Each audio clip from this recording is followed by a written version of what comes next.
Olá, gente, muito bom dia. Hoje, domingo 11 de fevereiro, e nós estamos felizes por podermos estar aqui compartilhando da fé, compartilhando do Evangelho, abrindo o nosso coração, desfolhando as Escrituras, para que a gente tenha um tempo de edificação, um tempo onde a palavra nos organize, nos estruture.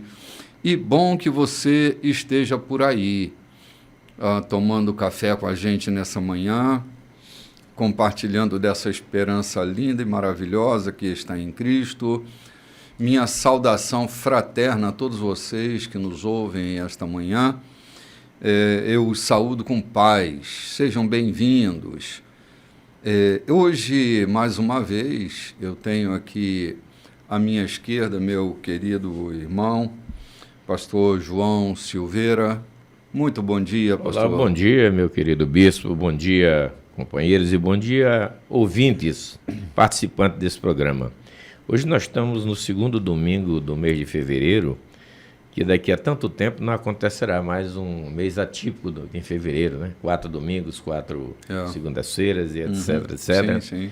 E a gente está num mês especial. Especial para nós é discorrer sobre a palavra de Deus e trazer a vocês aquilo que o Espírito Santo nos coloca no coração. Amém. Também, Lode Nogueira, querida amiga, seja bem-vinda. Obrigada, meu bispo. Bom dia. Bom dia. Shalom para você que está aí do outro lado, sempre com a mesa arrumada, bonita. Tem muita gente que está comprando pão para tomar o café. Sim. E hoje é uma semana, né, um domingo de carnaval, mas nós aqui dedicamos esse domingo especialmente ao nosso Senhor, como sempre, né? Isso. Olha, gente, nós estamos estudando o texto de João, capítulo 8. E tem sido uma maravilha. Nós paramos exatamente num flagrante em que Jesus está discursando, bem ali diante do gasofilácio, vendo todo o movimento que está acontecendo, dando a devida importância àquele culto que está acontecendo. E nós paramos exatamente no versículo 20 do capítulo 8. E hoje nós estamos embalados aqui já no versículo 21, quando Jesus continua falando, continua discursando. E semana passada eu estava dizendo que me interessa tanto as coisas que Jesus diz, as coisas que ele diz e as coisas que ele faz. Tem um enorme interesse em mim de entender, de compreender, porque muda a vida. Compreender isso, colocar isso na prática da nossa vida, muda tanto a nossa maneira de compreender o universo à nossa volta. E eu estou aqui diante de mais um discurso dele. Ele continua falando, o gasofilácio está ali, cada um depositando sua oferta, seu dízimo, e ele continua discursando. Nós vamos agora para o verso 21, né, Lloyd? Capítulo Isso. 8, versículo 21 do livro de João. Isso aí. Abram suas Bíblias e vamos começar. Ele continuou: estou partindo e vocês vão me procurar, mas estão perdendo Deus ao fazer isso, entrando num beco sem saída. Vocês não poderão ir comigo. Os judeus se perguntavam: será que ele vai se matar? Foi isso que ele quis dizer quando falou: vocês não podem vir comigo? Jesus explicou: vocês estão presos ao que é mundano. Eu estou em contato com algo que está além dos seus horizontes. Vocês vivem de acordo com o que veem e tocam. Eu tenho outros parâmetros. Já disse que vocês perderam Deus agindo assim. Estão num beco sem saída. Se vocês não crerem que sou quem digo que sou, estão encurralados pelos seus pecados. Repito, vocês estão perdendo Deus. Isso, vamos dar uma paradinha aqui. Que palavra certeira. Ele 2 vezes repete: vocês estão num beco encurralados, né? Não tem para onde sair.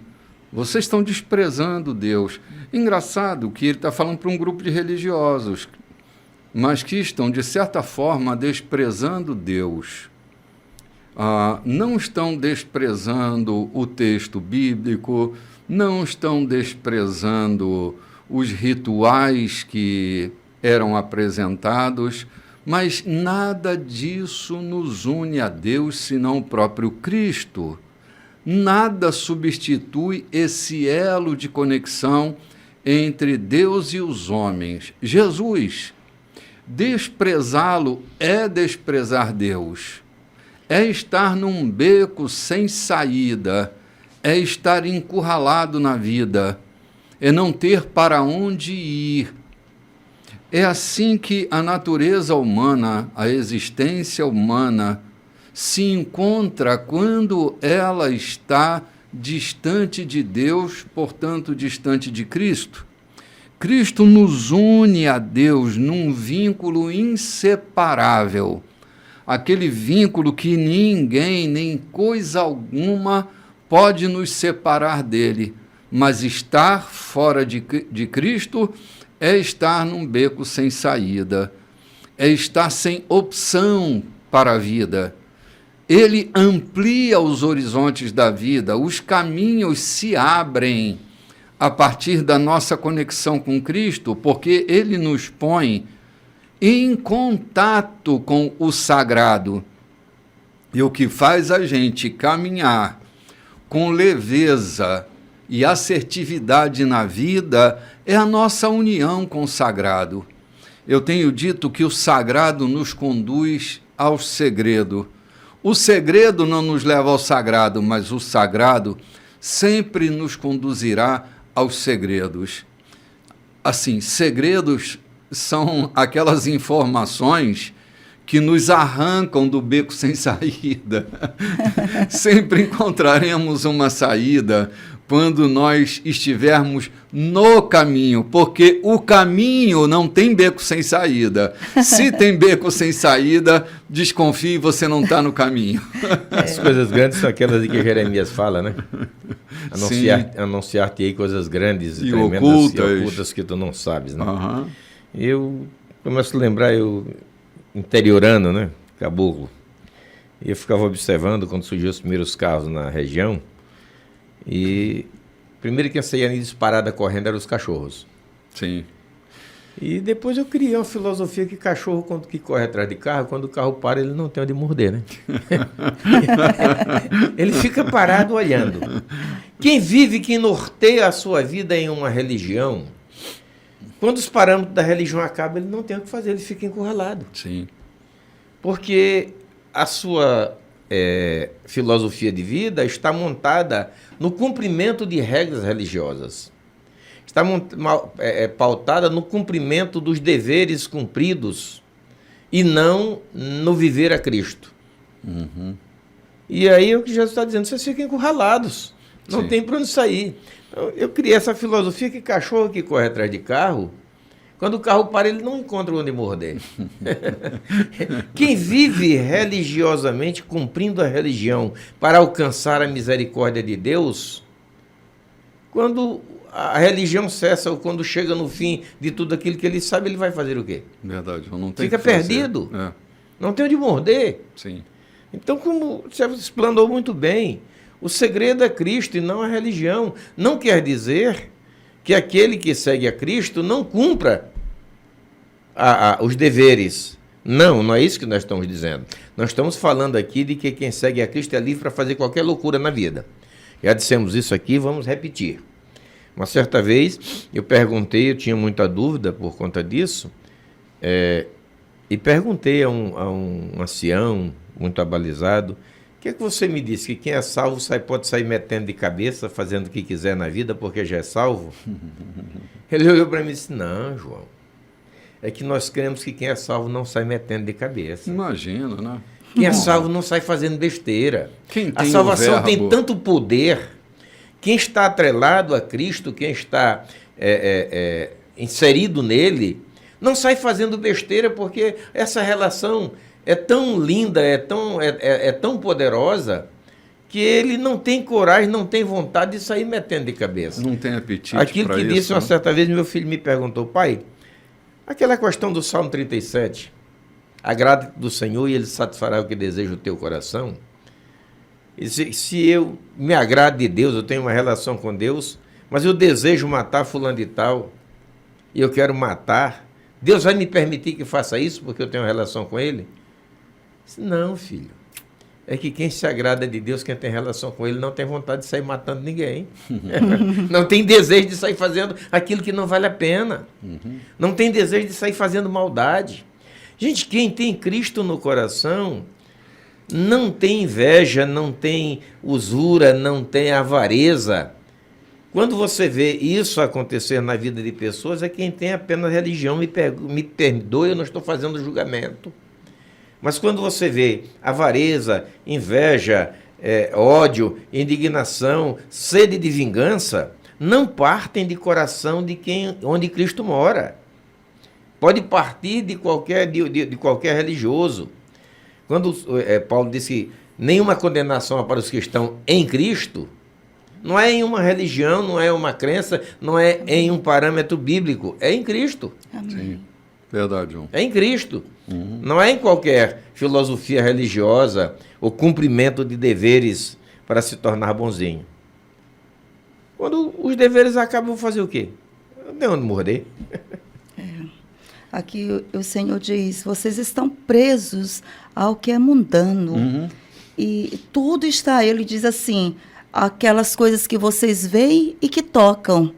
O meu parâmetro é outro, está além do horizonte. Perfeito, né? Lógia. Medida dos olhos, né? Sim. Medida dos olhos. Jesus disse, está além do horizonte.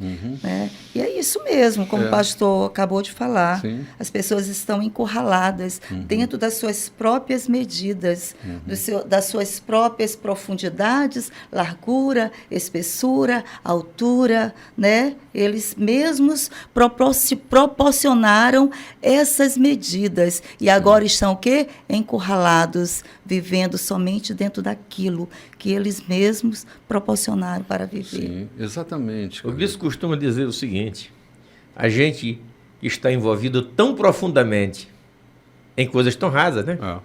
João, é o que normalmente as pessoas fazem, se aprofundar em coisas rasas. É uma idiotice, desculpe aqui a palavra idiota, mas é uma idiotice quando eu me proponho a viver em profundidade, mas escolho os parâmetros rasos. De certa forma, é isso que Jesus está dizendo para eles. Vocês estão com parâmetros rasos, se envolvendo com isso, por isso sempre chegam num beco sem saída. Eu vejo além do horizonte. Eu vejo fora das medidas de vocês, como você citou, Lloyd. Eu vejo além das medidas de vocês. Vocês estão presos àquilo que se pode ver e tocar. Eu vejo além.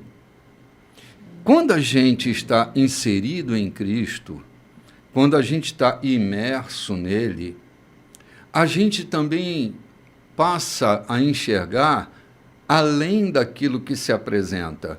Paulo, por exemplo, ele diz que nós não vivemos por vistas, mas por fé. Porque nem tudo que a gente vê é o que a gente está vendo. É um engano.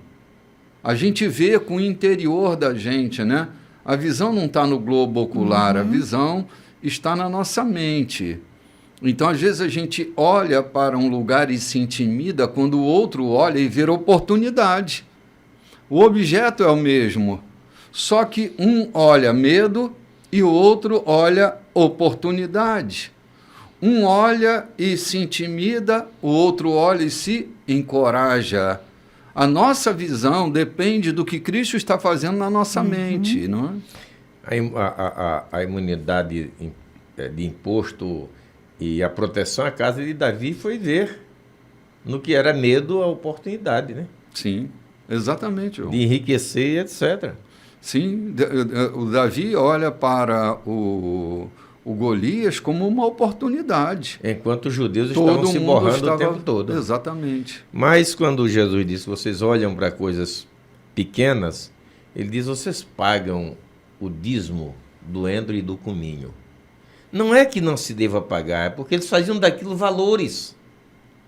Coisas insignificantes, eles valorizavam tanto aquilo que diziam, eu sou tão fiel, que até o maço de cheiro verde que eu vendo, eu trago o meu dízimo e coloco ali. Fazendo daquilo o seu estribo para alcançar padrões, ou desejando alcançar padrões de justificação. Sim. E Jesus está dizendo, o justificador sou eu. Cara, essa coisa que Jesus repete, e se ele repete é importante a gente pensar, vocês estão perdendo Deus. Ou seja, vocês estão agarrados com essas coisas rasas e deixam de ir para a profundidade. Estão perdendo essa oportunidade, porque estão fazendo caso e criando caso de coisas tão pequenas. Agora, ele chacoalha a mente daqueles religiosos, né? Ele sempre fará isso, a ponto de, no versículo 25, né, Loide? 25, eles perguntaram, Uhum. então quem é você? Jesus respondeu, o que tenho dito desde o princípio. Tenho coisas a dizer que os deixarão preocupados, julgamentos que irão afetá-los, mas se vocês não aceitam a veracidade daquele que ordenou minhas palavras e atos, nada disso importa. Portanto, vocês estão questionando não a mim, mas aquele que me enviou. Eles ainda não haviam entendido que ele se referia ao Pai. Então Jesus tentou de novo. Quando vocês levantarem o Filho do Homem, então vão saber quem eu sou, que não estou inventando nada, mas falando apenas aquilo que o Pai me comunicou. Aquele que me enviou permanece comigo, ele não me abandona, ele vê a alegria que tenho em agradar-lhe.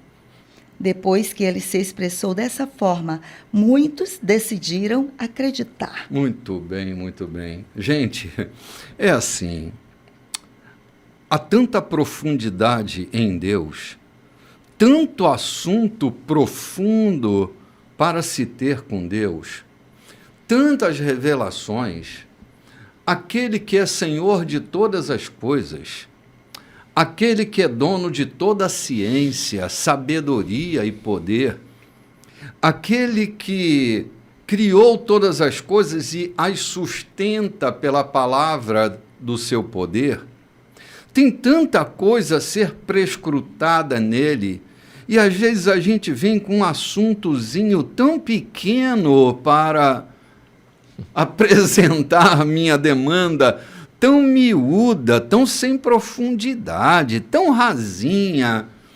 Então a gente está perdendo tempo. Há tanta coisa a ser prescrutada nessa mente de Cristo. E eu estou ainda ali com aquela minha futricazinha, aquela minha fofoquinha miudinha, acessando a grandeza da mente governante, com um assunto tão pequeno. Não é que Deus não se importe com os assuntos pequenos, mas eu tenho que crescer, eu tenho que me sair desses assuntos pequenos, João, e ganhar maturidade na minha relação com Deus. Senão, o que acontece? Tu lembra daquela história em que o cara compra uma passagem de primeira, mas ignorante que era, ele vai para o porão do navio, vive comer bolacha, comer aquela carne seca, dura, e dias depois descobrem ele no porão e diz, rapaz, o que você está fazendo aqui? Ah, eu comprei uma passagem. O cara, rapaz, seu lugar é lá no camarote. Gente, nós temos uma passagem de camarote, de primeira linha, porque esse assuntozinho tão miúdo, tão pequeno, do porão da vida, Cara, a grandeza, a beleza, aprenda a discutir coisas altas, coisas que significam, coisas que mudam de verdade a vida, não é? Eu escrevi há poucos dias uma crônica tentando escrever alguma coisa da minha vida, e eu contava que todos os dias, à frente da minha casa, lá no interior, o horizonte se cruza com a terra. Então ali é o fim do mundo. Para todo menino ingênuo, ali é o fim do mundo. Só tem pequenas ilhas, mas depois das ilhas o horizonte se cruza com a terra. Não há nada na vastidão. Mas lá dentro de mim alguma coisa dizia que aquilo é uma cortina e que se eu levantasse aquela cortina, eu podia encontrar alguma coisa depois dela. E ao completar 17 anos eu decidi fazer isso. Saí de Pés, peguei uma lancha, atravessei a Baía de São Marcos, cheguei na capital, que eu não conseguia ver. Lá do peitoril da minha casa eu não conseguia ver a grande cidade. Mas eu imaginava dentro de mim que por trás daquela cortina havia uma cidade para se habitar. E vim habitar na cidade. E Deus me deu graça. Então, o que o texto diz? Vocês seguiam pelo que veio, né? Vê e toca, né? É preciso que a gente tenha uma visão que chegue além, de fato, daquele horizonte que te limita, que limita a tua visão. Foi isso essa decisão que eu tomei na minha vida. Escrevi no começo do artigo que eu estou escrevendo, dizendo isso. Eu não me limitei a crer que aonde a minha visão não alcançava mais, ali era o fim do mundo para mim. Eu caminhei 40 quilômetros de pés, andei mais uma noite inteira de lancha e cheguei na cidade que estava depois da cortina. Entendeu? E aqui vivi, estou até hoje, né? Vivendo bem, graças a Deus. Então, eu acho que essa questão não deve ser aquilo que o Paulo disse, não. A gente não vive por vista, né? É por fé. Sim. E a fé nos leva a crer que depois do horizonte há alguma coisa a ser tocada. Sim. João, às vezes a gente leva cada assuntinho para Deus tão desprezível. Estava pensando, quando você estava falando, eu estava pensando em Nimrod. Cara, Nimrod, ele está com uma teologia de um céu geográfico.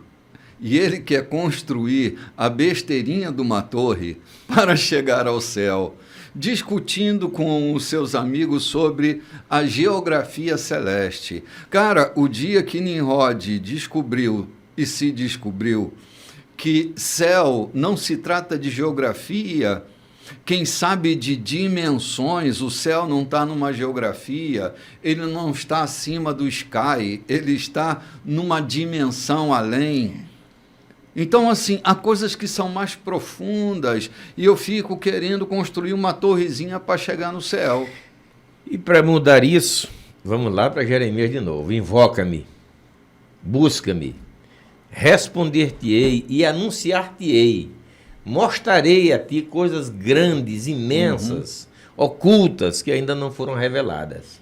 Há tanta gente por aí que não tem um curso teológico, não tem uma universidade, não tem um MBA, mas tem tanta revelação linda, vinda da parte de Deus, não tem um curso teológico bíblico, não permeou as faculdades teológicas do mundo, mas tem cada revelação linda. Sim. Por quê? Foi buscar em Deus essa revelação. Sim, João, andar com Deus... foi domingo passado que eu dizia, chame logo pela manhã e diga: Espírito Santo, me ensina a pensar, porque eu não penso muito bem, me ensina a ver, eu não vejo muito bem. Ensina a ouvir.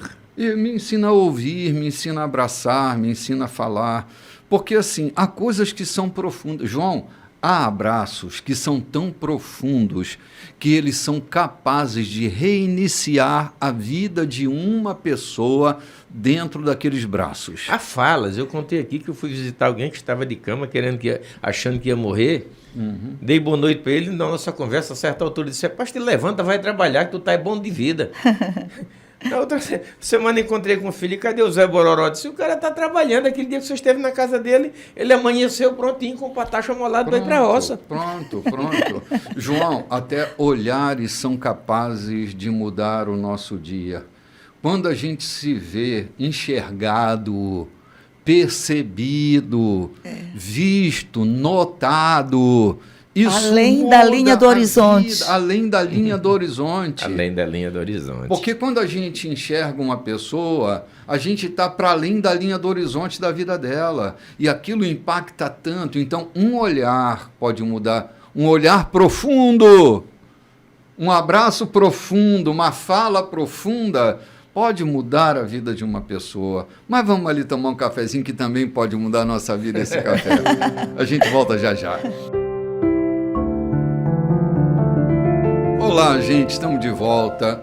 Eu quero capturar uma fala que nós estávamos terminando o bloco passado, que é assim, viver em profundidade, não é? Viver em profundidade. Há olhares que desvendam mistérios.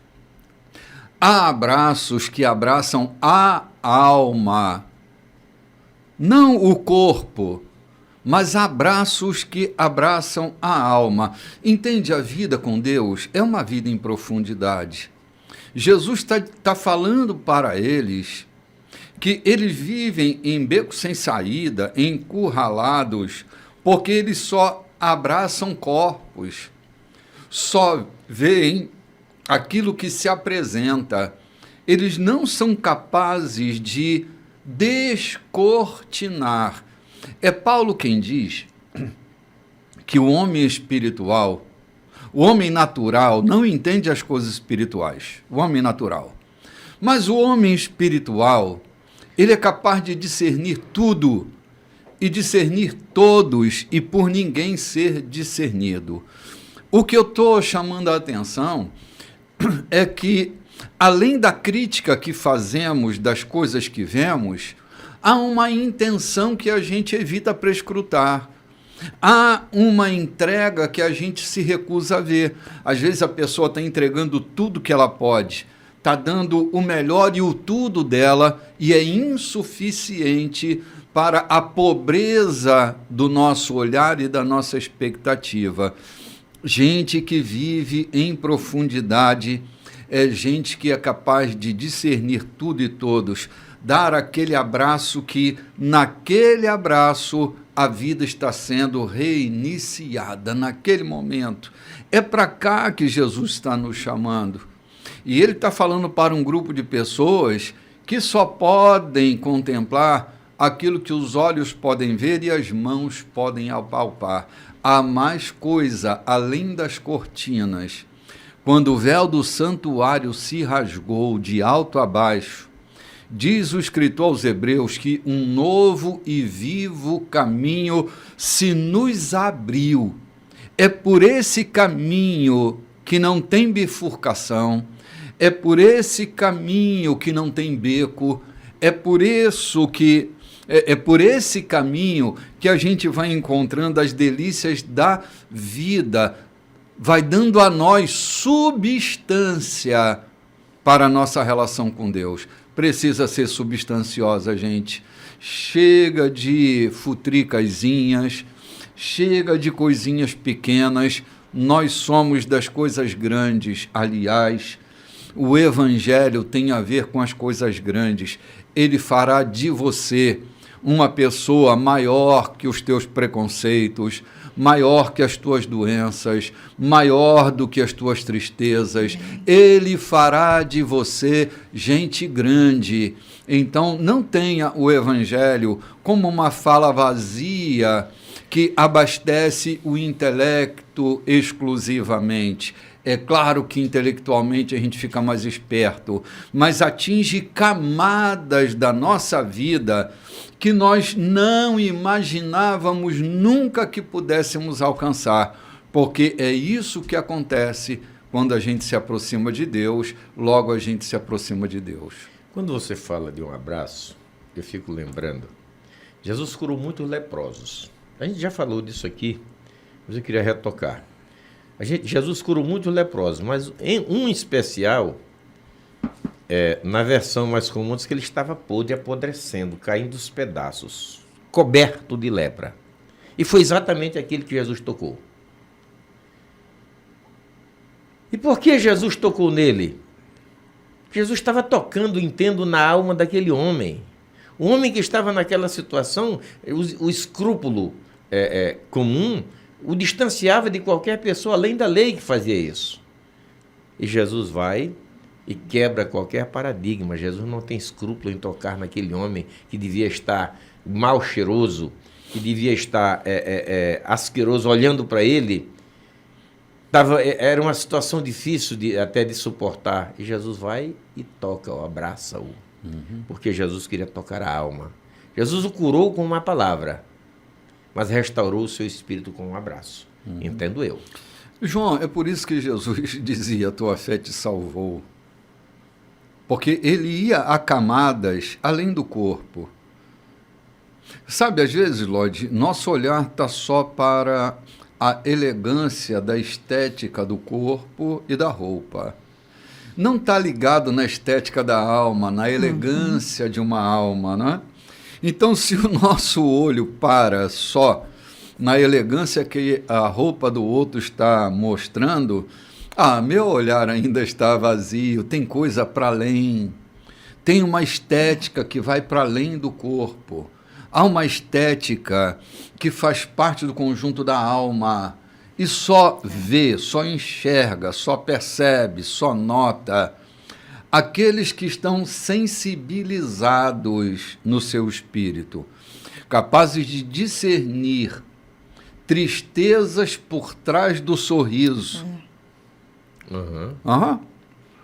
que são capazes de olhar tão profundamente que desnuda a alma, descortina uma alma despedaçada que está sendo encoberta por uma imagem de Instagram, aquela que a gente quer que os outros vejam, embora não seja aquilo que a gente está vivendo. O homem natural, né, meu bispo? Oi? O homem natural, Sim. os 5 sentidos, visão, audição, olfato, paladar e tato. Sim. O homem natural, ele precisa dessa percepção e tudo que ele faz é associado a essas percepções. Sim. Mas o homem espiritual, ele procura, né, sentidos além disso. Sim. Ele procura no sentido da fé, aquilo que a fé... eu creio, eu espero, não está ao alcance dos meus olhos, mas eu creio e eu espero, eu acredito. Sim. Paulo chega a falar, Lloyd, do despertamento da inteligência espiritual. A inteligência espiritual, no conceito das múltiplas inteligências, é um conceito de acessar a subjetividade das coisas. É por isso que ele está lá em Éfeso, né? Escreve uma carta dizendo, a gente chegou a pensar em desistir da própria vida, que onde a gente está. Aí logo depois ele diz assim, uma porta larga e promissora se nos abriu, no mesmo lugar em que ele havia pensado em desistir da própria vida. Ele consegue acessar um portal por meio de um olhar, de uma percepção, que certamente não foi brotada dos 5 sentidos, foi brotada por sua inteligência espiritual. Por isso, ele é o primeiro que fala de inteligência espiritual. Né? Assim, perceba alguma coisa que está ali. Quando Israel volta do cativeiro, né? Jeremias manda uma carta, né? Deus diz para ele, escreve uma carta, esses caras não estão sabendo o que está acontecendo, eu mandei eles para lá, eu quero que eles prosperem nesse lugar, é o lugar da sabedoria, né? A Babilônia de Nabucodonosor é a Babilônia que tem mais conhecimento, né? A tecnologia da época está aí, mas eles não estão vendo. Diz para eles, eu estou fazendo uma coisa nova e vocês não conseguem ver. Isaías e Jeremias profetizam no mesmo período do exílio babilônico. E a palavra do profeta é, eu estou fazendo uma coisa nova e vocês não conseguem perceber. A gente está falando aqui da sensibilidade ou então de ter o Espírito de Deus. Eu vou voltar para o Velho Testamento e ver aquele testemunho quando Saul manda buscar, ou quando talvez Joabe diz, perceberam que Saul só se quieta quando ouve o som de uma harpa, quando ouve o som de uma música. Então encontremos um soldado que saiba tocar e que tenha um porte de soldado que possa se apresentar diante do rei, para que ele, nas suas crises, seja acomodado com o som da harpa. Vai um colega e faz uma descrição. Eu conheço um belemita. É um menino que se traja bem, anda bem. Fala bem. É um cara de palavra, aquilo que ele diz bem. se cumpre, é sisudo, se veste bem. Mas havia uma coisa especial. E sobre ele está o Espírito de Deus. Essa foi a diferença. Aí ele chega diante de um terror, de um torpor que estava tomando de conta da nação israelita. Até o rei estava às escondidas, fazendo promessas mirabolantes para quem os livrasse daquela situação. E aquele jovenzinho chega, porque sobre ele estava o Espírito de Deus, e percebe o livramento que ele era capaz de promover. Ter o Espírito de Deus. São acordes, João, que não são acordes que brotam de uma escala qualquer. Aquele menino vivia, ele foi possuído pelo Espírito de Deus, ele chega, ele está pastoreando as ovelhas de segunda classe do pai. De repente um urso atravessa e ele não sai correndo para chamar os irmãos, porque até ele chegar o urso já tinha destroçado muitas ovelhas. Ele entende que ele é capaz de partir para cima e matá-lo. Discernimento, ter o Espírito de Deus para discernir nas horas difíceis, de enfrentar as situações que se apresentam. Mas é preciso ter o Espírito de Deus. Porque, depois daquela descrição, é um jovem simpático, toca a harpa como eu não conheço ninguém no reino que toque a harpa dessa forma, se veste bem, se apresenta bem, fala e cumpre o que fala. E um segredo, sobre ele está o Espírito de Deus. Sim. É interessante, É o bispo, diferencial. é interessante que até entre os 12 tinha Tomé.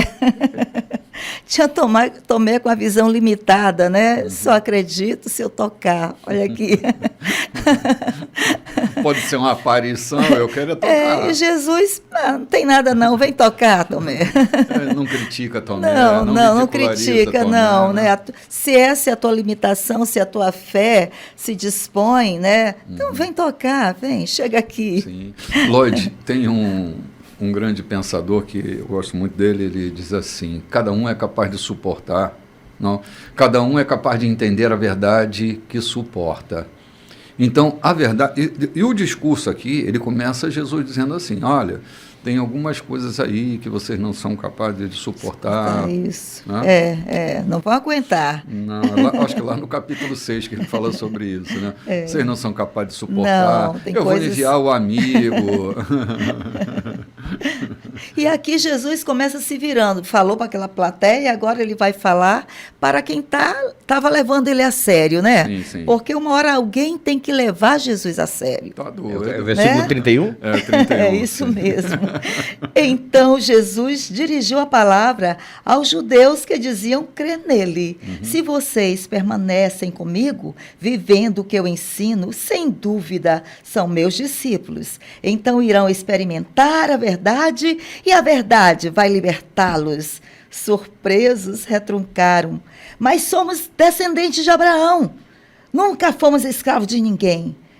Como você pode dizer a verdade vai libertá-los? Deixa eu dar uma paradinha aqui, Lloyd. Esses dois versículos aqui que nós lemos, ou esses 3 versículos, né, são de suma importância para a gente pensar.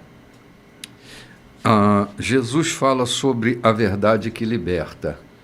Deixa eu contribuir aqui com um pensamento. Há verdades que ferem, há verdades que machucam, há verdades que aprisionam, há verdades que incomodam, há verdades que deixam marcas negativas para o resto da vida de uma pessoa. Jesus está falando de uma verdade que liberta, não da verdade que escraviza. não da minha verdadezinha particular e pessoal, que preconceitua, que cria rivalidade. Então, é preciso aprender alguma coisa sobre a verdade. A verdade deve sempre ser libertadora. A verdade que constrangem tanto, e elas não libertam, elas geram consternação, geram vergonha, geram medo. Há verdades que matam, bispo. Matam, João, matam. Essa verdade que Jesus está se referindo, ela é libertadora. Que nós tenhamos mais comunhão e intimidade, que as nossas falas, nossos pensamentos, nossos sentimentos estejam mais atados à verdade que liberta do que a verdade que mata e a verdade que aprisiona. Digamos que alguém descobre que alguém está traindo. É uma verdade. Vai aquele traído, não com a intenção de libertá-lo, mas com a intenção de fazê-lo entrar em sufoco, em depressão, em matar o traidor. Uhum. Eu já vi isso acontecer na minha vida profissional. Sim. Entendeu? Uhum. Então, uma verdade que não tem a intenção de libertar, mas tem a intenção exatamente de gerar confusão. Sim. De tumultuar, de escravizar, a verdade, cara. Verdades horríveis. Mas eu queria me ater ao primeiro versículo, ao 31, quando Jesus diz assim: se vós permanecerdes em mim, ou na minha palavra, verdadeiramente sereis meus discípulos. Sim. Para ser discípulo de Cristo, importa permanecer na sua palavra. Quem anda fazendo bobagem por aí, pode ser discípulo de qualquer religião, de qualquer crença, menos de Cristo. Pode ser discípulo até de qualquer crente ou outro, né? Até de qualquer crente, de qualquer igreja. Mas para ser discípulo de Cristo, precisa permanecer na sua palavra. Uhum. E não é aquela palavra que te dita o corte do teu cabelo e a roupa que tu vai vestir, não é isso não. Uhum. É aquela verdade que te faz comportar com relação ao outro, com relação a ti mesmo, com relação ao teu governo, com relação a tudo que te cerca. Uhum. Não apenas verdades que modelam a roupa de vestir, o cabelo de usar, Sim. a barba que deve usar ou não. Uhum. Se permanecer, as minhas palavras permanecerem em vós. E há outros textos que Jesus disse: se permanecerem nas minhas palavras, as minhas palavras permanecerem em vós, pedireis o que quiserdes, né? Sim. E vos será concedido. A mente dele está tão soberba nesse momento, João, Uhum. que quando Jesus diz que essa verdade, né, de serem livres, ele diz: como? Nós somos filhos de Abraão. Abraão nunca foi escravo de Abraão ninguém? nunca foi escravo de ninguém. Aí eles se esquecem, a soberba é tanta, que eles esquecem de 400 anos de escravidão no Egito e 70 anos na Babilônia. Um negacionismo. Eu penso assim, que todo negacionista é um problema para ele mesmo, mas é um problema para todos os outros. Sem contar o tempo que eles foram oprimidos, mesmo estando na sua nação, Sim, pagando tributo à Síria, midianitas, sendo oprimidos pelo rei da Síria. Pela própria Roma, eles estavam debaixo da espada do de jugo Roma. romano, e dizendo: nós não somos... Mas o judeu tem Já isso. estavam ali com a mente escravizada, né? Eles estavam, na verdade, não se sentiam escravos, como no Salmo sobre a Babilônia, diz: aqueles que nos levaram cativo. Não é os nossos senhores, não é os que se assenhorearam de nós, os que nos levaram cativo. Nós somos cativos, mas não somos escravos. João tem um ponto positivo nisso, mas tem um ponto muito negativo, que é o ponto de não reconhecer que há verdades que nos libertam.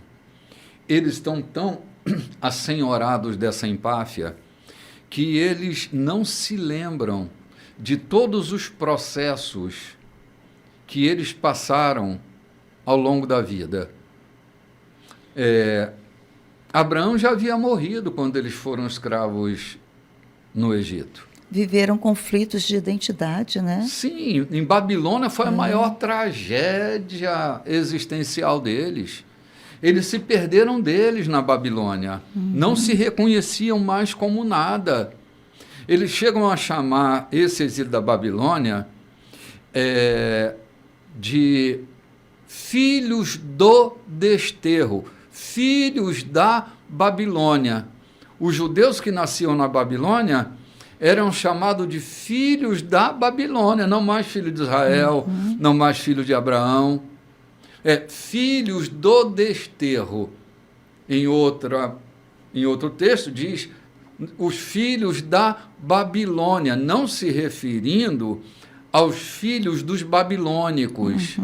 Mas como eles haviam sido babilonizados, eles se viam como filhos da Babilônia, ou filho do desterro, fora da terra. Filho do cativeiro. Filho do cativeiro. Então, quando a gente olha para essa sustentação oral que esses judeus estão fazendo, produzindo esse negacionismo,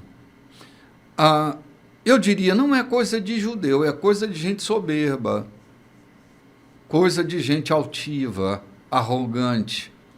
E é muito natural, bispo. O homem é incapaz de se aperceber quando ele está ficando arrogante, quando ele está ficando orgulhoso e vaidoso. Eu tenho ensinado muito sobre isso. É quase impossível você se aperceber por si próprio que está ficando arrogante, que está ficando orgulhoso, que está ficando vaidoso.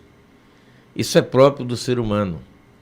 Eu conheci um ranceniano na Baixada e ele vivia isolado, mas de manhã ele ficava gritando lá da casa dele: olha, dizem que o Márcio é bonzinho.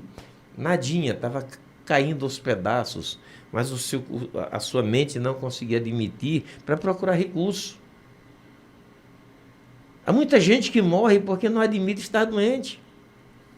Muita gente que morre no seu orgulho, na sua vaidade, por não permitir, ou por não se permitir aceitar que ele está precisando de recurso. E na área da psicologia que você mais entende. Um dia desse eu encontrei um amigo que havia perdido um filho, e a gente começou a conversar e ele começou a falar algumas coisas desconexas. Eu disse: amigo, me permita, você precisa de um profissional. Tá aí mais um dizendo que eu estou ficando doido. Entendeu? Então isso é próprio das pessoas que não se apercebem. Os judeus, Sim. nós não precisamos de liberdade porque nós nunca fomos escravos de ninguém. Somos filhos de Abraão. Somos filhos de Abraão. Abraão não foi escravo e a gente vem descendendo de lá. Aquilo foi uma fichinha que a gente passou lá pelo Egito. Sim. João, eu tenho visto tanta gente prisioneira de coisas, pensamentos, ideologias, que elas não conseguem ver que elas estão escravas daquilo. Religiosismo mesmo. Sim. Escravos. A religião às vezes aprisiona e como, aprisiona. Né? Às vezes sempre, né? E afasta de Deus. Ontem eu ia conversando essa semana eu ia conversando com a minha esposa e mais alguém aqui comigo, dizendo que triste daqueles que se aprisionam à religião porque se afastam de Deus. A religião tem essa tendência de se afastar de Deus. E aí alguém disse assim para mim, de matar Deus na tua vida. Porque a religião farisaica tentou matar o próprio Cristo, ou matou o próprio Cristo. João, eles não faziam um culto, na época de Jesus, né? Eles não faziam um culto sem a presença de Deus. Pronto. Estava lá todo o ritual preparado, mas atrás do véu do santuário não tinha nada. A arca já nem estava mais ali.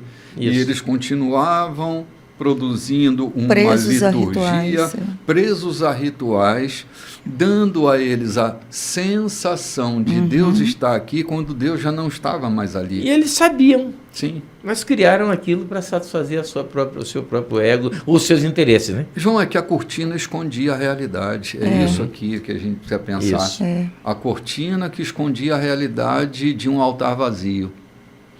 Então, assim, pensando metaforicamente, há cortinas que nós colocamos na nossa cabeça que elas nos impedem de ver que o altar está vazio, de que Deus não está mais ali. Afinal de contas, eu cumpro o ritual, eu trago a pomba, eu trago o animal cevado, eu trago meus recursos, tem um gasofilácio. Lembra que a cena é o gasofilácio? Tem um gasofilácio, eu trago o dízimo do endro, do cominho. O óleo da unção. E hoje o chofá toca antes de começar o culto, a arca entra. O espetáculo é bonito, o espetáculo é lindo, tem fumaça cheirosa, tem parede preta, tem luzes. Characandás e Lavachés. Então, a gente vai entretido, Lorde, entretidos. A gente nem percebe que Deus não está mais ali. Ali é só uma alegoria, é só um espetáculo cultico, é só uma apresentação, uma liturgia linda, linda, linda, mas Deus não está ali. Era isso que eles eram entretidos. Né? Um comércio terrível no templo, e eles nem estavam vendo que Deus já não estava mais ali. Não é por isso que Jesus se indigna lá? E quebra tudo. Quebra tudo. Vamos tomar um cafezinho, gente? A gente volta já. Olá, gente. Estamos de volta. Terceiro bloco da nossa programação, e a gente está inflamado aqui com as declarações de Jesus, porque ele vai a pontos, às vezes, impensáveis de uma mente tão limitada quanto a mente daqueles judeus que estavam ali próximos a ele. E a coisa continua, né, Loide? Aqui no versículo 34, vamos lá? Vamos lá. Jesus respondeu: declaro solenemente a vocês que quem escolheu uma vida de pecado caiu numa armadilha, num beco sem saída. De novo, beco sem saída aí, né? Assim é de fato um escravo. Um escravo é um hóspede temporário, que não pode ir nem vir quando quer. Já o filho tem uma posição estabelecida e o controle da casa. Portanto, se o filho os libertar, vocês serão livres. Sei que são descendentes de Abraão, mas também sei que vocês estão tentando me matar, porque minha mensagem ainda não entrou na cabeça dura de vocês. Isso. Estou falando de coisas que vi enquanto estava na companhia do Pai, e vocês teimam em fazer o que ouviram do Pai de vocês. Ponto aqui, Lorde, ponto aqui para a gente pensar. Gente, há uma escravidão que quem está escravo nessa escravidão não percebe que está sendo escravo. Eu vou repetir uma fala que eu li outro dia, que dizia assim: liberdade é fazer o que não se quer. Nosso desejo pode nos fazer prisioneiros. Olha o que é que Jesus está dizendo aqui. De uma escravidão que não tem correntes visíveis, que não tem grades de aço visíveis, mas aquilo que nos torna reféns do desejo é uma escravidão. Quando Jesus trata da questão do pecado, ele está dizendo que viver uma vida de pecado, viver satisfazendo ininterruptamente o desejo que se tem, pode nos fazer prisioneiros sem a percepção de que nós estamos escravos. Eles não estão vendo essa escravidão, porque tornou hábito para eles, tornou uma prática, uma contumácia. Eles estão ali vivendo uma vida de prisioneiros. Eles têm a falsa sensação de liberdade. E voltando a pensar o texto que eu citei, que liberdade é fazer o que não se quer. Eu diria que liberdade é fazer o que não se deseja, porque eu perco a capacidade de escolha quando eu me sinto refém. Paulo dizia isso em Romanos, que nós nos tornamos escravos daquele a quem obedecemos. Se da carne para a morte ou do espírito para a vida, essa capacidade de fazer escolha, sim, eu desejo, mas eu quero. Sim, eu desejo, mas eu suporto. Sim, eu desejo, mas eu posso. Sim, eu desejo, mas me convém. Quando Paulo diz, todas as coisas me são lícitas, mas nem todas me convêm, eu não vou me deixar prender por nenhuma delas. Paulo está falando de liberdade. Liberdade não é fazer o que eu quero, o que dá na minha telha. Liberdade é a capacidade de escolher, decidir. Quando eu já não consigo mais escolher, quando eu não consigo mais decidir, eu já não sou mais livre. Eu me tornei refém. Perfeito. Sério isso, né? É. Desculpe ter tomado tanto tempo aqui falando sobre isso, mas eu acho que o texto é oportuno para a gente pensar. Isso caminha né? em todas as áreas, caminha na relação conjugal. Homens ou mulheres que se tornaram escravos daqueles que o dominaram, já não tem mais capacidade de decidir, porque o outro decide por ele. Então, é uma questão em todas as áreas. Entendo que em todas as áreas da vida. Sim, qualquer área da vida. Qualquer área da vida. Quando eu perco a capacidade de escolher, eu perco a minha liberdade. Enquanto Jesus estava falando da mentalidade presa, da mentalidade daqueles judeus presa a um sistema religioso, eles estavam entendendo que ele estava falando de um sistema nacional, de um sistema geracional. Nós somos filhos de Abraão, Abraão nunca foi escravo, nós tivemos aquele tempo no Egito, mas nunca nos sentimos escravos, nós sempre fomos livres para decidir ou para pensar quando estavam escravos dessa própria mentalidade. Eles não tinham liberdade, na verdade, de entender o que estava ocorrendo com eles. Jesus fala de uma prisão ou de uma escravidão de mentalidade e eles estavam falando de uma escravidão de geracional, né? De gerações, Sim, nacional. sim. Uma escravidão nacional. Sim. João, dizer não, aprender a dizer não, pode nos livrar de uma escravidão. Tem uma canção da Mercedes Sosa que ela diz assim: a tudo eu digo sim e a nada eu digo não, para poder construir essa grande harmonia. A minha pergunta é: quem pode construir uma grande harmonia dizendo sim a tudo e dizendo não para nada? Não pode. Eu preciso ter os meus parâmetros. Os meus nãos podem ser muito mais construtivos do que os meus sims. Claro, mas a gente tem a ideia de que dizer não é negar a relação, é negar... Sabe, mas quando eu só sei dizer sim, eu me constranjo ao dizer não, isso quer dizer que eu posso beneficiar todo mundo, mas eu não posso ser beneficiado. Como é que eu vivo bem desse jeito? Isso ocorre dentro da casa da gente, está bem aí. Todos os dias você pega qualquer material disciplinar sobre a casa, a criação de filhos, você vai ouvir alguém dizendo: aprenda a dizer não ao seu filho, porque muitas vezes os seus sims vão escravizá-lo no futuro. Sim.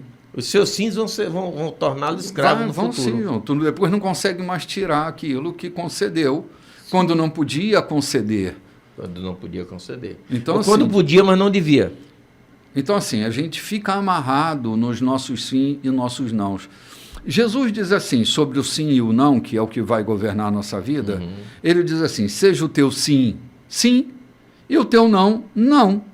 O que passar disso vem do maligno, ou seja, vira um inferno. Diga não quando devia dizer sim, e diga sim quando devia dizer não, para você ver se a tua vida não vai virar um inferno. Não tem jeito. Não tem jeito, né? E eles estão indignados, porque Jesus é assim: eu vi isso tudo quando eu estava com meu pai. E vocês estão dizendo que viram com o pai de vocês, né? Exatamente, aí eles estão fulos, né? Uma confusão. Assim, nosso pai é Abraão, rapaz. E Jesus contestou: se vocês fossem mesmo filhos de Abraão, realizariam as obras de Abraão. Mesmo assim, aqui estão vocês tentando me matar. Um homem que fala a verdade, que recebeu diretamente de Deus. Abraão nunca fez nada parecido. Vocês insistem em repetir as obras do pai de vocês. Eles disseram: não, somos bastardos, temos um pai legítimo, o Deus único. Aí Jesus diz, se Deus fosse mesmo pai de vocês, Jesus prosseguiu, né? Vocês iriam me amar, pois vim de Deus e aqui cheguei.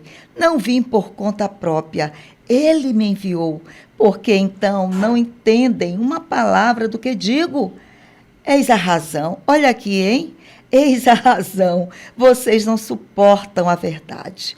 Vocês são do diabo, que é o pai de vocês, e tudo que querem agradar a ele.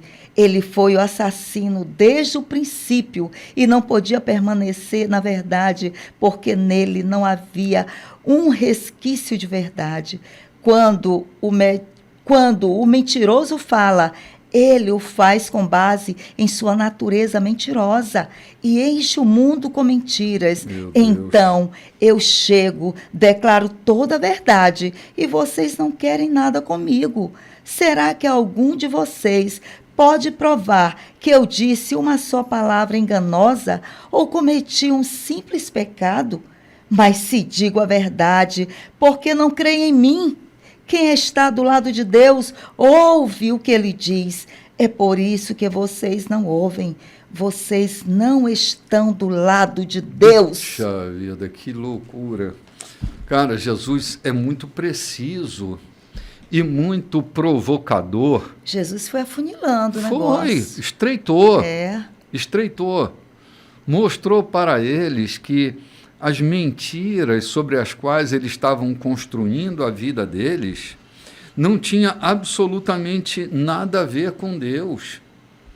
Tinha a ver com esse pai da mentira, que dissemina mentira por todos os lados, não é? Na tentativa de promover um mundo mais conflituoso. Porque, cara, quem é que vive bem no meio de mentira? Se tem uma coisa que eu me sinto muito mal, eu não consigo conviver, é com mentira. A mentira, seja ela qual for, da mais consequente a menos consequente, me dá uma sensação de insegurança ao lidar com alguém que tem uma prática como essa. Eu me sinto tão desconfortável ao me relacionar com uma pessoa em que nível for que ela é dada a mentiras. Seja a mentira de que nível for.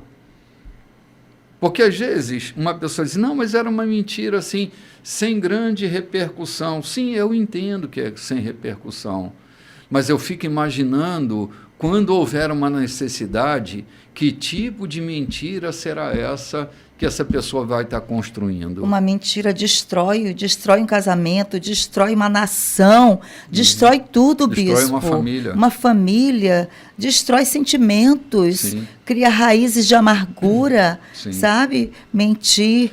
Eu tenho acompanhado o cenário político. Assim, eu não sou político, mas eu sou politizado. Eu estou antenado o tempo inteiro. E tem uma família que está no foco da minha mente aqui, que eu vou omitir mencionar, porque não é uma única família, mas eu estou com o meu foco numa família, em que os pais mentiram politicamente. E os filhos foram introduzidos, João, e o diálogo da mentira é parecido com o dos seus pais. Por quê? Eles viram a mentira. A vantagem econômica deles está baseada na mentira, porque viram seus pais mentindo. Repetir então, o padrão. para eles, é comum. A vida política é assim. Para a gente ter vantagens econômicas, a gente tem que sustentar mentiras. Eles olham para os pais deles e copiam o modelo. A família toda. Porque esta família na qual eu estou pensando é uma família de todos envolvidos com política. Pai, mãe, filho, irmão, e aí vai. A mentira começa a virar um valor, né? Sim, dentro da família. É hábito, hábito. É o que Jesus disse, cara, vocês estão aí escravos. Escravos e não estão percebendo que estão escravos. Vocês não conseguem interromper essa frequência, não conseguem interromper esse paradigma, não conseguem cortar o cordão umbilical. Jesus não está falando que Abraão é mentiroso, mas que os pais deles viviam numa espécie de mentira. Bispo, eu lembrei no capítulo 27 de Gênesis, na casa de Isaac e de Rebeca.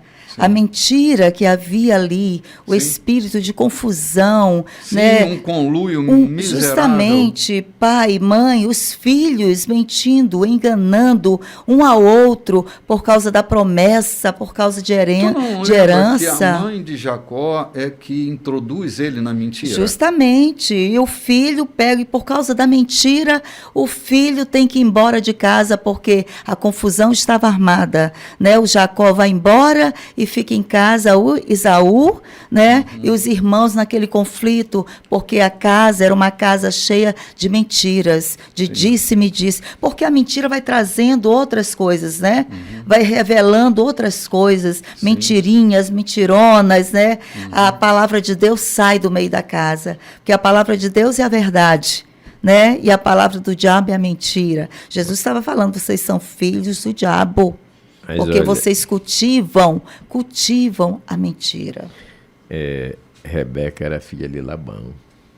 E quem era Labão? Mas eu estou falando, aquela criatura que parece para a gente doce, obediente, mas ela teve princípios lá em Harã. E esses princípios, o que Jesus Cristo diz aqui? Vocês falam do que ouviram dos vossos pais. Vocês estão falando aqui do que ouviram dos pais de vocês. Sim.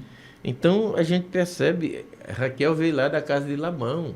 A coisa na casa de Labão não era essas mil maravilhas, não. Depois a gente percebe a enganação que ele tentou fazer com o genro. Entendeu? Então, aquilo que você cria na sua casa vai repercutir por muito tempo. Seus filhos que saem da sua casa, a imagem que eles têm da sua casa, eles vão levar para a sua vida, para ela onde era vão sobrinha, trabalhar. né, pastor João? Sobrinha de Labão, não era? Não era filha. Não, era irmã. Filha. A Rebeca? Ela era filha de Betuel. Era prima. Rebeca era filha de Betuel, era irmã de Labão. Era irmã de Labão. Que mandou buscá-la ela foi, né? Lá nas terras. Ela era irmã de Labão, que era um ganancioso e mentiroso. Lembra o que Labão fez? Quando ela chega dizendo, com aquelas pulseiras, aqueles pendentes, eles estavam sentados à mesa. E de repente ele olha para aquilo, a ganância dele foi tão grande, que de onde eu tiraste isso? Não, foi aquele homem assim, ele levanta da mesa e vai oferecer estalagem para os camelos. Interessado. Interesseiro, ganancioso, ladrão. Interesseiro todo. Entendeu? Então, ela foi para casa, mas ela levou aquela cultura.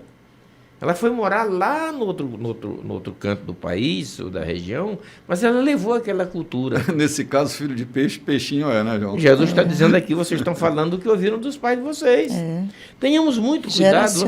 Vamos aproveitar aqui esse restante de programa para tratar com nós mesmos e com os pais que estão nos ouvindo. Tenha cuidado com aquilo que você está falando dentro de casa, falando do seu pastor, falando da sua igreja. Veja que as verdades ou mentiras que você está falando, até para se sentir mais confortável. Entendeu? Eu conheço pessoas que falaram a vida do seu pastor para se sentirem mais confortáveis, para cobrir as suas próprias culpas. E transformaram seus filhos em verdadeiros desviados do caminho que deviam estar. Sim. Porque falaram mal do seu pastor, porque falaram mal do governo. Há muito tempo eu li o testemunho de uma pessoa dizendo: estou aqui na prisão e vou apodrecer nela, porque os meus pais, dentro da minha casa, meus pais falaram mal do governo a vida inteira. Não ensinaram a respeitar a autoridade, não. Eu me tornei um subversivo tentando vingar isso que os meus pais incutiram na minha mente, e hoje sou um prisioneiro fadado a apodrecer na cadeia. Sim. Então tenhamos cuidado. Jesus está dizendo aqui, vocês falam do que ouviram dos seus pais. Sim. João, aquela criança que flagra algum erro do pai ou algum erro da mãe, e para não abrir o bico, ele ganha um sorvete, ele ganha um trocado da carteira do pai para ele ficar calado. Até uma bicicleta. Tu está alimentando um corrupto dentro da tua casa. Sabe? É a alimentação de um corrupto. É o prato de lentilha. Sim, gente, todo corrupto nasce dentro de uma família. E o fundamento, a estruturação dessa mentalidade, às vezes vai estar bem ali, na estruturação que se faz dentro de uma família, né? Então, a família é o lugar mais importante, mas o mais perigoso também. Porque aquilo que na nossa fase de fundação é construído em nós, vai para a vida toda. Depois eu boto lá um piso, nem vejo que tem um alicerce. O alicerce está cheio de fratura, o alicerce está cheio de falha, um traço mal feito, um ferro que foi mal calculado. Aí eu começo a levantar as paredes da minha vida e começa a trincar aqui, trincar ali, trincar acolá, e eu nem me lembro que isso estava lá no alicerce, e uma lá hora na minha casa fundação. cai. Uma hora a casa cai. Cai ou fica cheio de fissura. Pais que constroem a sua casa com mentiras, com traições e etc., levam seus filhos à faculdade, têm um poder econômico, levam seus filhos à faculdade, se tornam excelentes profissionais frustrados. Bichados, como diz o caboclo no interior. Bichados, por quê? Porque, muito embora adquiram conhecimento acadêmico, conhecimento secular, todavia não tiveram uma estrutura basilar dentro da sua casa. E são, hoje, quantos médicos nós temos por aí fazendo bobagem? Infelizmente, temos o Abdel Maci, o velho daquela, o idoso daquele. Onde o Abdel Maci pegou aquele caráter? Foi na faculdade? Não. Basicamente é dentro de casa. E tantos outros. Basicamente, se não aprenderam em casa, mas não foi corrigido dentro de casa. Porque temos esse caminho. Além de ensinarmos o que é correto, nós temos a obrigação de combatermos o que é incorreto. Sim. A loucura de Absalão não se dá por falta de correção? Isso. Se Davi tivesse dado uma pisa nele, fosse lá, olhasse no olho dele, talvez a história não fosse outra com Absalão. Ele senta na porta, Davi está lá dentro do trono, ele senta na porta dizendo, vem cá, qual é a tua questão, qual é o teu caso? Não, é isso assim, se fosse eu rei, tu já estava ganho, teu caso já estava ganho. Ou seja, Davi lá dentro, sabendo o que estava acontecendo, não combate. Resultado, logo ele bota Davi para fugir. Entendeu? É o que você está dizendo. A gente tem realmente, eu repito aqui, o dever de ser correto e fazer o que é bom para dar exemplo à nossa família. Mas também temos o dever de combater aquilo que eles trazem para dentro de casa que não é correto, de ensinarmos o que é correto. Além de ensinarmos com o nosso exemplo, também olharmos de perto para ver o que está acontecendo. Quantos filhos viciados hoje nós temos porque trouxeram a maconha para dentro de casa, o vício para dentro de casa, e os Ninguém pais falou nada, né? E os pais nunca falaram nada. O comportamento dele está avesso e os pais nunca tiveram coragem de sentar e dizer, vamos ver o que está acontecendo. Eu nasci numa família, João, que era assim. Foi experiência minha, pessoal, né?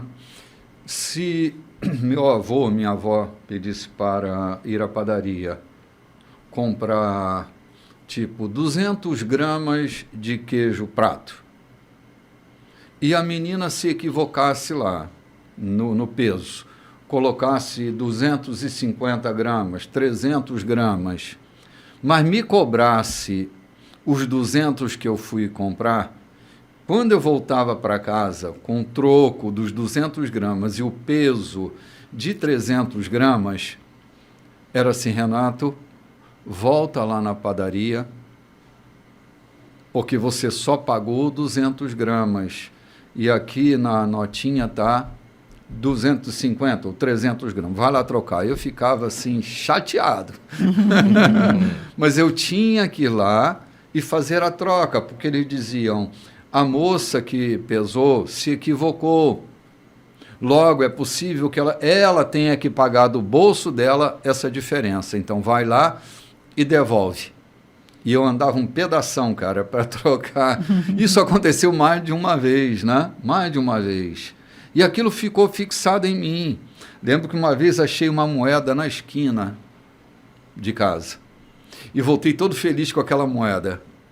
Meu avô disse, de onde vem essa moeda? Eu disse, vô, eu achei a moeda lá na esquina. Ele disse, volta, coloca no mesmo lugar em que você achou, porque quem perdeu deve estar numa época de uma escassez miserável, não é não? Moeda era moeda, não é?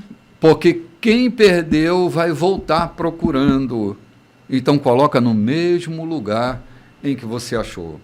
Ai, aquilo me cortava. Mas eu tinha que fazer, né? Essa semana eu ouvi de alguém, tanto testemunho dizendo, eu estava palestrando, quando de repente alguém entra e pede o microfone. Assustado, quem foi no banheiro masculino hoje? Uma risada, um trovão de risada, ele insistiu perguntando. Era o gari, era o limpador do ambiente. Verifique seu bolso. E alguém bateu a mão no bolso e disse, meu Deus, o meu salário.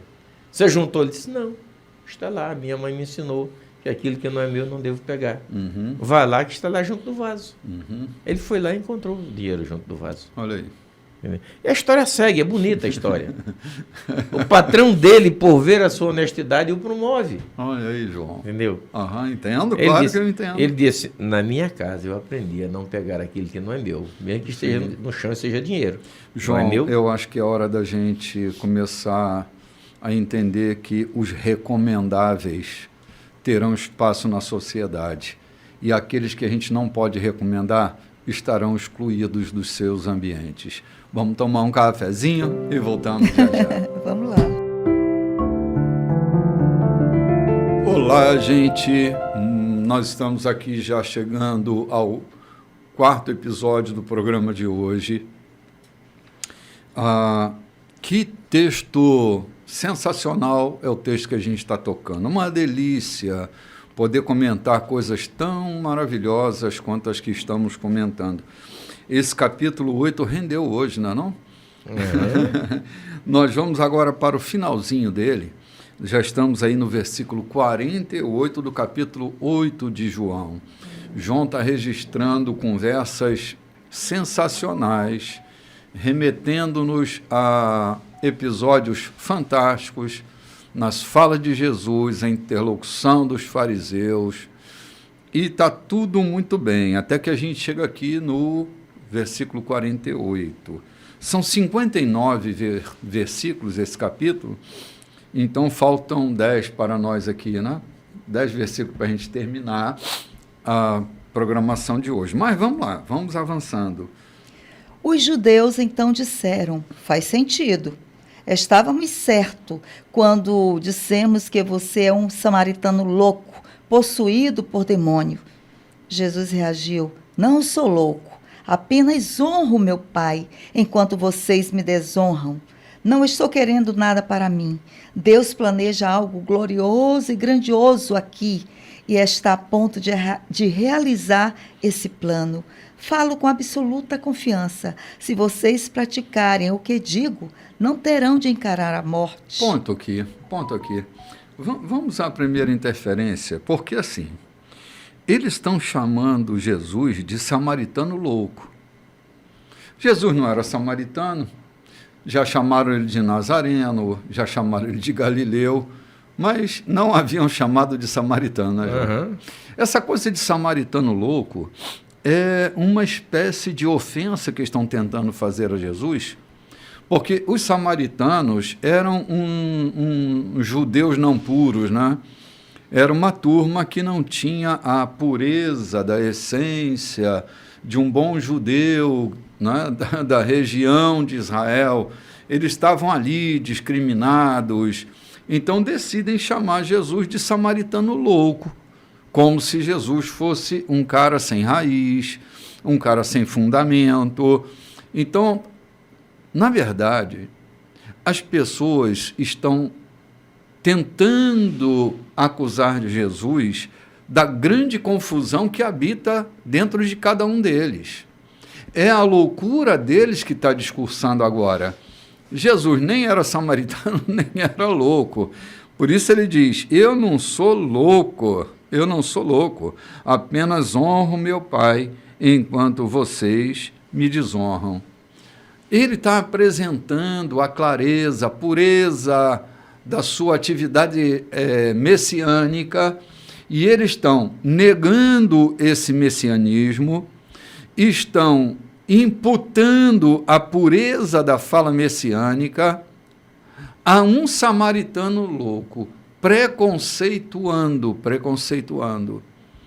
chamando Jesus de louco e de samaritano. Jesus nem era louco, nem era samaritano, Por isso Jesus pula logo e diz, não, eu não sou louco, não. A loucura está em vocês. Vocês é que não são capazes de me honrar. Eu venho aqui com transparência, com suficiência, e vocês estão aí me chamando de samaritano louco. Agora, se vocês continuarem vivendo e praticando as coisas que estão, vocês estão perdidos. Vão encarar a morte. Mas se mudarem, vocês não encaram a morte, encaram a vida. Assim, quando eu leio isso, eu não consigo ver Jesus mal-humorado respondendo a esses judeus. Na verdade, eu tenho dificuldade de ver Jesus mal-humorado.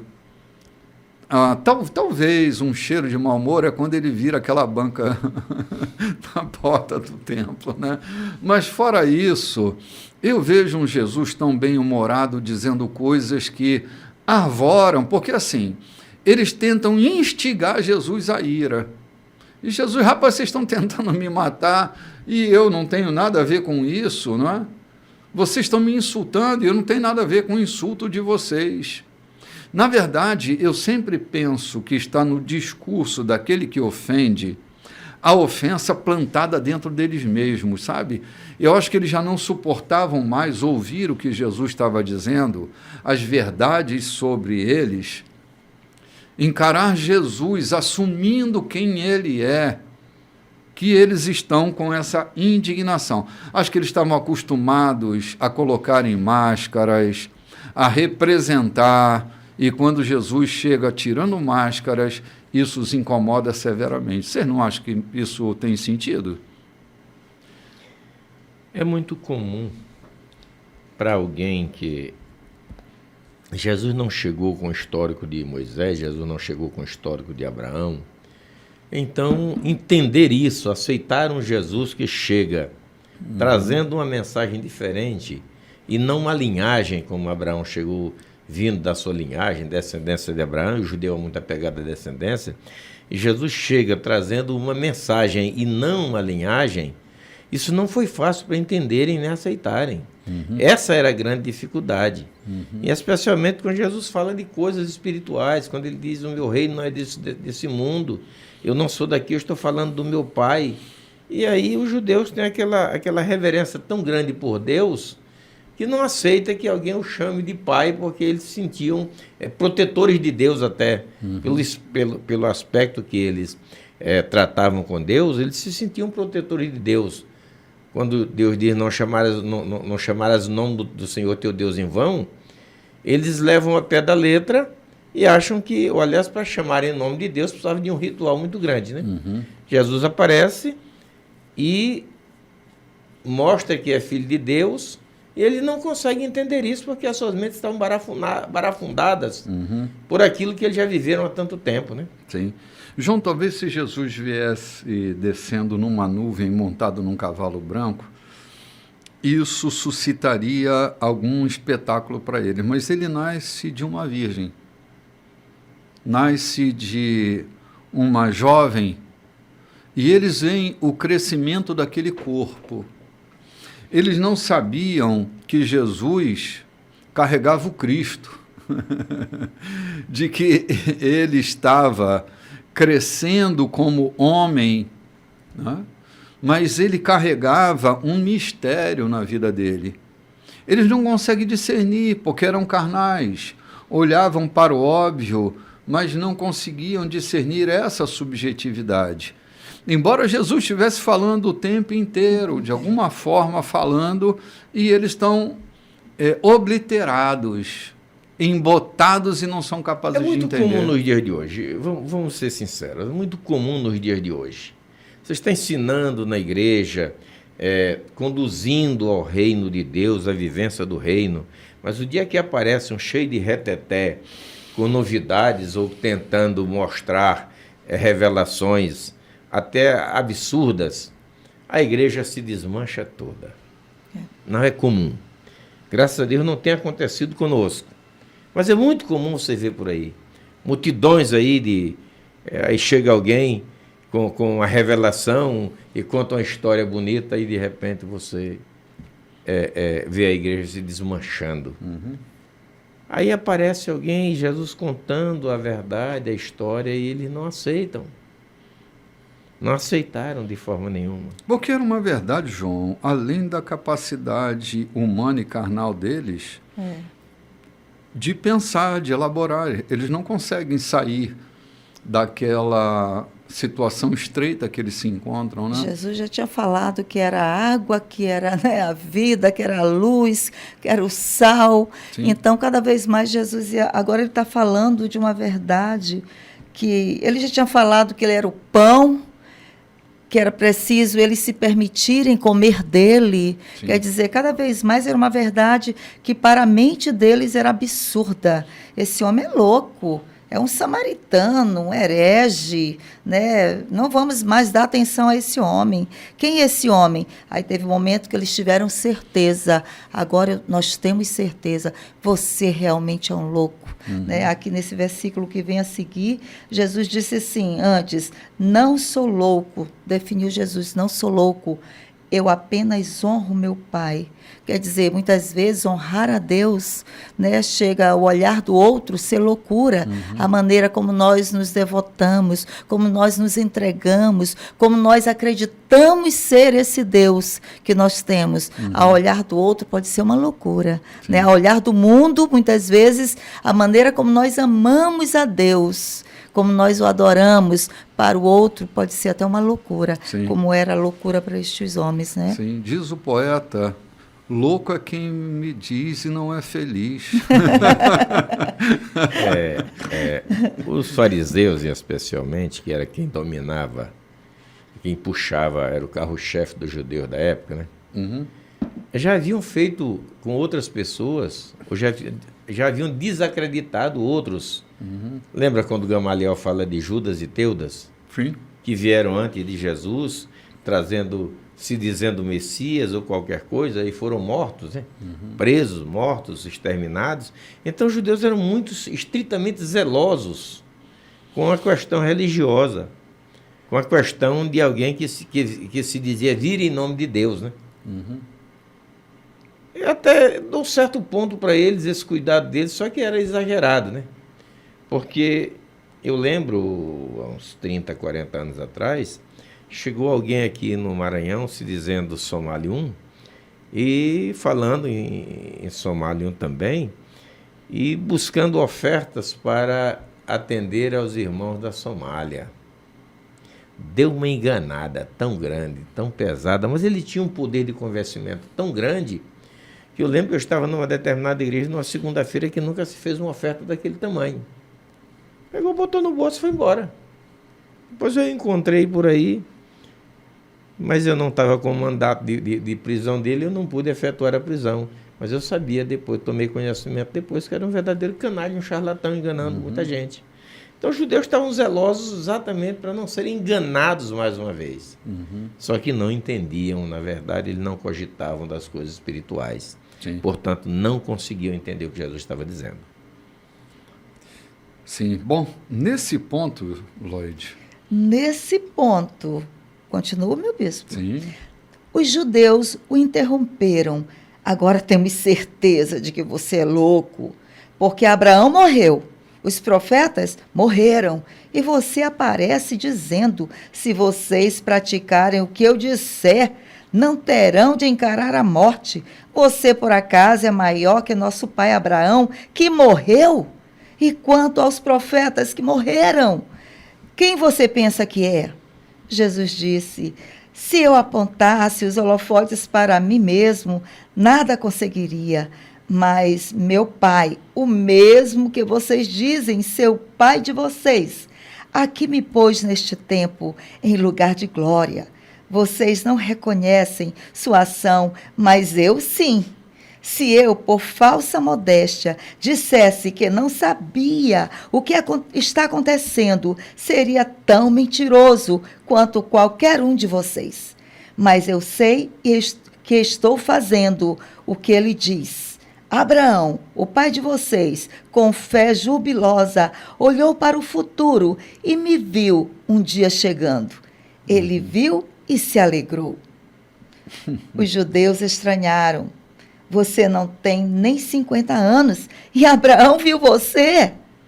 Acredita em mim, disse Jesus. Eu sou que sou, muito antes que Abraão fosse alguma coisa.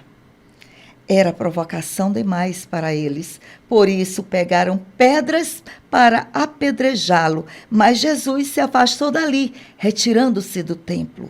Ok. Era provocação demais para eles. E era. Era provocação demais. Porque Jesus dizer eu sou o que sou é assumir o sagrado. É dizer eu não tenho princípio nem fim. Ele está trazendo uma fala lá do Egito, né? Sim. Ele está falando do estado absoluto do ser. Nós não somos. E para alguém que conhece as Escrituras dizer eu sou, é um insulto ao sagrado.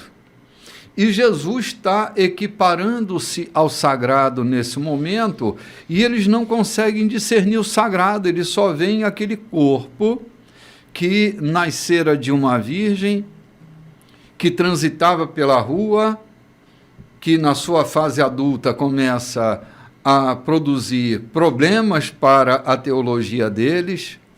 É alguém que se antagoniza à escatologia de uma agenda atrasada que eles vinham carregando.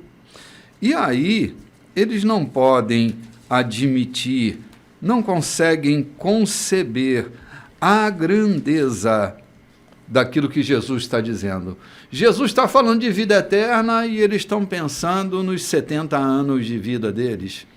Bispo, a gente pega isso aqui e vê um imediatismo, mas eu creio que Jesus estivesse preparando exatamente para depois da sua morte, e o que a gente vai ler no livro de Atos, que muitos dos sacerdotes aceitaram a fé. Foi. Então Jesus está fazendo um diálogo com aqueles que se contrapunham a ele para após a sua morte. O que Jesus estava dizendo ali não dava para entender ali naquele momento. Uhum. Mas você vai ver em diversos lugares nas Escrituras que dizem bem que ele disse, o que ele falou, se cumpriu o que ele disse. Então, Jesus está preparando um cenário para, após a sua ressurreição acontecer. Sim. A igreja que brotou depois da morte de Cristo foi fundamentada nesses ensinamentos dele. Esse ensinamento, Jesus não estava falando nada aqui simplesmente para debater com o judeu, com o fariseu. Jesus não estava perdendo tempo, Jesus não era de perder tempo. Ele estava falando, ele estava preparando, adubando um terreno que brotaria, que nasceria após a sua ressurreição. Que seria exatamente regado pelos discípulos e nascido depois da sua ressurreição, que é a grande igreja e que nos dá origem ao que vivemos hoje, entendo Sim. eu. Rapaz, o diálogo deles é muito engraçado, né? Eles dizem, você nem tem 50 anos, e diz que Abraão te viu. Ou seja, eles estão na superfície. Jesus está num oceano, e eles estão ali na superfície. Outro dia eu postei uma coisinha interessante, que diz assim, um oceano que se compreende não passa de um aquário. Ou seja, a gente vive nessa região oceânica das profundidades. Não dá para a gente estar compreendendo tudo a todo momento. Jesus está fazendo uma leitura profunda e eles ainda estão na praia. Jesus está em oceano profundo e eles estão na praia. Jesus está falando da sua eternidade e eles estão falando do seu tempo. Da sua materialidade. Da sua matéria. Jesus está propondo uma vida eterna e eles ainda estão com a morte do corpo. Na cabeça deles não cabia nada além disso. Era tudo que podia caber. Era a verdade que eles podiam alcançar naquele momento. Como foi dito na semana passada, você falou, é o que a sua aflição permitia crer. Exatamente, João. Porque pensar além disso era ir além da sua capacidade. E eles não estavam prontos, dilatados para isso. Por quê? Quem nos dilata para isso é o Espírito de Deus. Sem dúvida. É o Espírito de Deus é quem dilata as nossas cercas, os nossos limites, para nós entendermos de que o assunto é profundo, não é raso. E o diálogo de Jesus, em que eles tropeçam no diálogo, os caras estão com água na canela querendo falar das baleias dos oceanos. Não dá para entender. Eles não podem compreender. Eles estão hermeticamente fechados. Não entra nada, não penetra nada. Jesus, aqui, cara, Jesus falando da vida eterna, falando de uma vida que jamais pode acabar, e eles estão ali cravados no tempo. Jesus falando de eternidade e eles fixados no tempo. Você não é Abraão, como que Abraão te viu? Tu não tem nem 50 anos. Parece um discurso, não te parece um discurso infantil, cara? Cara, é infantil. É. Infantil. Você está falando que... Se até Abraão Abraão morreu... te viu, Abraão morreu... Os profetas morreram. Os profetas morreram. Como é que a gente não vai morrer? E como é que tu vem com esse negócio de que Abraão te viu? Tu é doido, rapaz? Falando bobagem, né? Porque a cabeça é muito pequena para admitir a verdade tão profunda, tão larga, tão extensa, que é a verdade que Jesus vem trazendo. Sou o que sou, bagunça tudo, né? Eles tiveram o mesmo discurso, só mudou o nome da samaritana lá no poço, né? Quer dizer que você é maior do que o pai Jacó. Aqui, quer dizer que você é maior do que nosso pai Abraão. Né? Só mudou o nome, né? Mas o discurso era o mesmo. A fita métrica que media, né? Era a mesma, não é isso? Exatamente. Lloyd, essa fita métrica, ela é um perigo. Ela faz a gente ter uma agenda atrasada, uma vida pequena, uma condição de extrema necessidade. Ela empobrece a vida da gente. Ela nos leva à miséria. Porque é uma fita métrica com o seu limite de 1,5 metro. E Deus não nos chama para 1,5 metro. Aquela fala lá do texto de Ezequiel, é água pelo artelho, é água pelo joelho, é água pelos lombos. Deus nos chama para uma vida onde a gente perde o controle das águas. Profundidade. Por isso você vê crente que está há 10 anos na igreja, não, eu sou novo convertido, só tenho 10 anos. Pô, eu com 3 meses já estava pregando o evangelho, indo para a penitenciária, andando para tudo quanto é canto, devorando livros, devorando a Bíblia. E o cara tem 10 anos e se diz novo convertido. Eu sou novo convertido. Com 10 anos eu já estava pastoreando, cara.